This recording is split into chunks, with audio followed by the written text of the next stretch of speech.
नमस्कार. मी भारती सोनवणे. आजचा व्हिडिओ खास आईसाठी. आज 28 जानेवारी आईचा वाढदिवस. आज आई 74 वर्ष पूर्ण करून 75व्या वर्षात पदार्पण करते आहे. आईबद्दल कितीही भरभरून बोललं तरी ते कमीच पडणार आहे. आयुष्याच्या एवढ्या मोठ्या पल्ल्यात आईच्या ओटीत सुखाचे माप कमी आणि दुःखाचेच माप जास्त पडले. आईचे बालपण अतिशय गरिबीत गेले, परंतु आभाळा एवढे प्रेम करणारे, माया करणारे आईवडील तिला लाभले. तळहाताच्या फोडाप्रमाणे त्यांनी तिला जपले आणि रीतिरिवाजाप्रमाणे 16-17व्या वर्षीच आईचे लग्न करून दिले. सासरी माहेरच्यापेक्षा जरा बरी सुबत्ता होती, परंतु घरात आजी सासू, चुलत सासू, दीर, नंदा, सासरे प्रचंड मोठ्या गोतावळ्यात आईचा दिवस चालू व्हायचा आणि लहान वय, माहेरची गरिबी, घरात सर्व ज्येष्ठ मंडळी, सर्वांची मर्जी राखता राखता आणि कामे करता करता आईचा दिवस संपायचा. यथावकाश दादांनी व्यापारात छान प्रगती केली आणि खऱ्या अर्थाने आईचे सुखाचे दिवस सुरू झाले. दादांची परोपकारी वृत्ती आणि सर्वांना सोबत घेऊन चालण्याची सवय हे तिला माहीत असल्यामुळे तिने फक्त त्यांच्या हाताला हात लावून मम म्हटले. स्वतःची मतं, विचार, मान, स्वाभिमान तिने सर्व बाजूला ठेवले आणि दादांचा शब्द अखेरचा शब्द मानला. अखेरपर्यंत त्यांच्या मर्जीतच ती राहिली. दादा कामात खूप व्यस्त असल्यामुळे आम्हा भावंडांकडे देखील तिने जातीने लक्ष पुरवले. एकूणच काय तर दादांची साथ, गोकुळासारखं नांतं घर आणि लक्ष्मीचा वरदहस्त यात आईचा दिवस उत्साहाने चालू व्हायचा आणि समाधानाने संपायचा. परंतु नियतीला आईचं हे सुख बघवले गेले नाही. तिच्या भारी सटवीनं टाक दुःखाचा टाकला, आयुष्याच्या वाटेवर दिवा सुखाचा विझला. तिच्या भारी सटवीनं टाक दुःखाचा टाकला, आयुष्याच्या वाटेवर दिवा सुखाचा विझला आणि आई संसारात एकटी पडली. प्रचंड मोठा दुःखाचा डोंगर आईवर कोसळला. रोज नवीन दिवस, नवीन दुःख जन्माला घेऊन येत असे.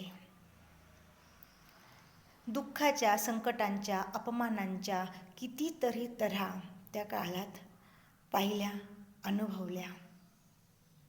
गोकुळासारखं नांदणारं आमचं घर गप्पगार झालं. कुणाची दृष्ट लागली आणि घरानं मान टाकली असं झालं. घराचे घरपणच नाहीसे झाले मुळे.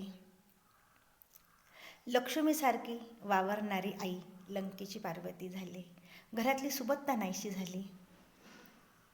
आणि त्याच वेळी आम्हाला आमच्या आईचे खंबीरपणाचे दर्शन झाले.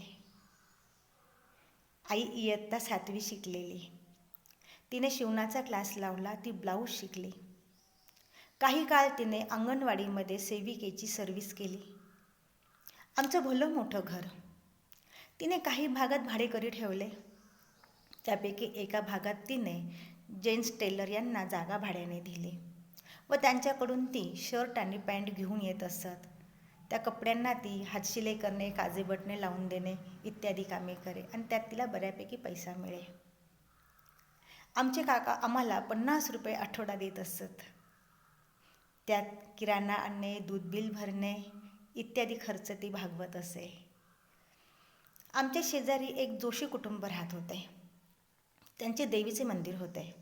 देवीला वाहिलेले तांदूळ, गहू आई त्यांच्याकडनं कमी किमतीत घेत असत आणि अशा प्रकारे अतिशय नियोजनबद्ध, काटेकोरपणे आईने घर सांभाळले. अतिशय प्रतिकूल परिस्थितीमध्ये आम्ही जीवन जगत होतो, परंतु माझी आई अतिशय संयमी आणि शांत स्वभावाची. तिने कधीही ह्या परिस्थितीचा त्रागा केला नाही. कधी आमच्या भावंडांवर राग काढला नाही. घरात कधी चिडचिड केली नाही. कधी भांडणे झाले नाहीत. निमूटपणे पदरी पडलेले दान स्वीकारले आणि सोसले. आईच्या दिनचर्येत कधीही बदल झाला नाही. आई रोज सकाळी लवकर उठे, लवकर आंघोळ करून, पूजा अर्चा करून, सडा रांगोळी करून तयार असे. आईला कधीही अस्ताव्यस्तपणा चालला नाही. अतिशय शिस्तप्रिय पद्धतीने ती जीवन जगली. आम्हा भावा बहिणींना जेव्हा कधी तिची गरज लागली त्या वेळी ती आमच्या सुखात दुःखात हजर राहिली. तिच्या ऐपतीप्रमाणे तिने आमची शिक्षणे केली, आमची लग्नकार्य करून दिली. सर्व कर्तव्य आईने शांतपणाने व्यवस्थित पार पाडले. आज आई 75 वर्षाची होत आहे. आयुष्याचा हा उर्वरित काळ आई आज खूप समाधानात घालवत आहे.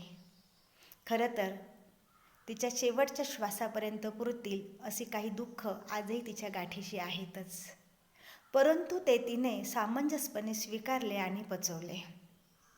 आणि त्यामुळेच तिला आयुष्याचा हा काळ घालवणे सोपे जाते. तिच्या नातवंडांवर भयंकर जीव.